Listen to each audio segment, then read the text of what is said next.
स्वामी समर्थांना नवस कसा करावा, इच्छा पूर्ण करण्यासाठी नवस कसं बोलावं जाणून घ्या. श्री स्वामी समर्थ मित्रांनो, बरेच जण म्हणतात की आम्ही खूप वेळा स्वामींना नवस केला आहे, आम्ही खूप वेळा स्वामींना नवस बोललेलो आहे, मठात जाऊन नवस केले आहे किंवा घरी नवस बोलले आहे, पण आमचा तो नवस पूर्ण होत नाही, आमच्या इच्छा पूर्ण होत नाही. असं माझ्यासोबत का होत आहे? त्या व्यक्तीने नवस केलं तर त्याची इच्छा पूर्ण झाली, माझी इच्छा का बरं पूर्ण होत नाही? मी तर अगदी मनापासून नवस केले आहे, मी खूप निष्ठेने आणि श्रद्धेने नवस केले आहे, स्वामींवर माझा पूर्ण विश्वास आहे, तरी स्वामी माझी इच्छा का बरं पूर्ण करत नाही? तुम्ही काय नवस बोलता? जेव्हा तुम्ही नवस बोलता किंवा नवस करता, तुम्ही काय म्हणता? स्वामी माझी ही इच्छा पूर्ण होऊ द्या, मी तुम्हाला 1 किलो पेढे चढवेन, स्वामी माझी ही इच्छा पूर्ण होऊ द्या, मी मठामध्ये एवढे एवढे दानपेटीत टाकेन, किंवा स्वामी माझी ही इच्छा पूर्ण करा, मी अक्कलकोटला येईन. म्हणजे असे बरेच प्रकार मी फक्त उदाहरण म्हणून देत आहे. तुम्ही कुठलाही अशा प्रकारे नवस बोलता, पण तुम्ही बघा, जे तुम्ही नवस बोलता या गोष्टींची स्वामींना खरंच आवड आहे का? या गोष्टींची स्वामींना खरंच गरज आहे का?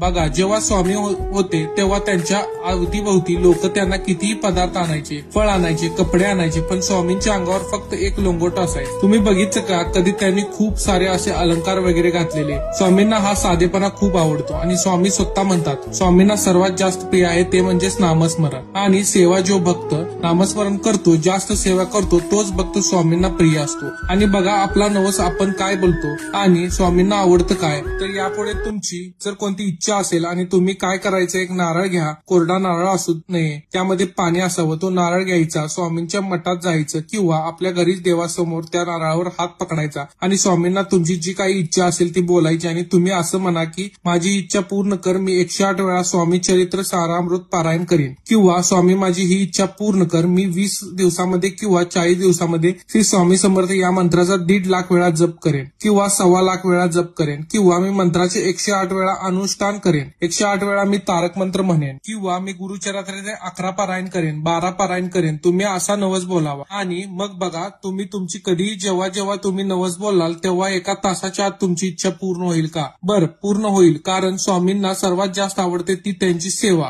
तुम्ही असं कधीच करू नका की नवस बोलाल आणि माझं नवस पूर्ण झाल्यानंतर मी ही सेवा करेल, असं नका करू. तुम्ही नवस बोला की स्वामी माझी ही इच्छा पूर्ण करा, मी स्वामी चरित्र सारामृत यांचे 108 पारायण करेन, आणि तुम्ही त्याच दिवसापासून किंवा दुसऱ्या दिवशीपासून तुम्ही जे नवस बोलला आहात 108 पारायण करण्याचं, त्या संकल्पाला सुरुवात करा, म्हणजे पारायण करायला सुरुवात करा. आणि सुरुवात करताना स्वामींना सांगा, स्वामी मी तुम्हाला हा नवस बोललो आहे बरं का, आणि माझा शब्द मी पाळत आहे, मी माझा शब्द पूर्ण करत आहे. मी तुम्हाला म्हणलो होतं की मी 108 वेळा स्वामी चरित्र सारामृतचे पारायण करणार आहे आणि मी माझ्या पारायणाला सुरुवात करत आहे. स्वामी तुम्ही तुमचा शब्द पाळा, माझी इच्छा जेवढ्या लवकर पूर्ण होईल तेवढ्या लवकर माझी इच्छा पूर्ण करा. तुमच्या